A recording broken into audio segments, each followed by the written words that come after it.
Address of Pope Leo XIV to Redemptorist and Scalabrinian bishops. This took place in the Consistory Hall on Thursday, June 26, 2025.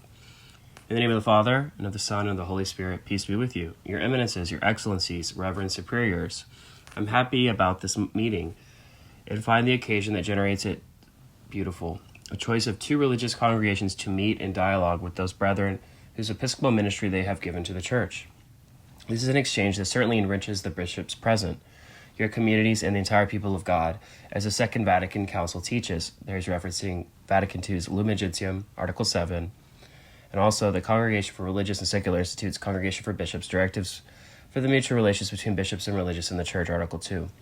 The Church is grateful to your institutes, of whom it has asked, with the appointment of bishops among its members, and not inconsiderable sacrifice in times of a shortage of religious brothers, but depriving you of confreres engaged in the service of various works, it tells not a few problems.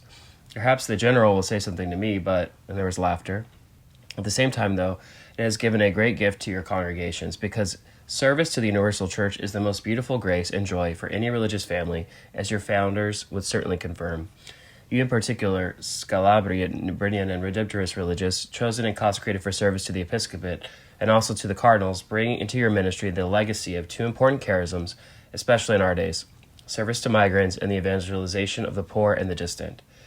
St. Alphonsus Maria de Liguori, entering into contact with the poverty of the most neglected neighborhoods of Naples in the 18th century, renounced a wealthy life and a lucrative career, embracing the mission of bringing the gospel to the last. St. John Baptiste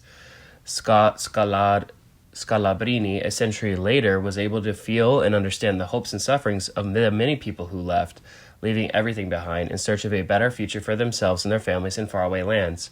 Both of them were founders, became bishops, and knew how to respond to the challenges of social and economic systems, which on the one hand opened new frontiers at various levels, but on the other left behind a great deal of unheeded misery and many problems, creating pockets of degradation that no one seemed to want to deal with. At a historic moment that also presents great opportunities and at the same time no shortage of difficulties and contradictions, by celebrating the Jubilee of Hope, we want to recall that today, as yesterday, the voice to listen to in order to understand what to do is that of, quote, the love of God poured into our hearts through the Holy Spirit that has been given to us, end quote. That's Romans 5:5. Even in our world, the Lord's work always goes before us. We're required to conform our minds and hearts to it through wise discernment, and I'm convinced that the discussion you have promoted will be very useful to this end. I encourage you, therefore, to maintain and to nurture also for the future these relations of fraternal help with generosity and selflessness for the good of all Christ's flock. I thank you for the great work you do, and I bless you heartily together with all your communities. Thank you. And then he prayed the Our Father in Latin. It looks like Pater Noster, and then gave a blessing.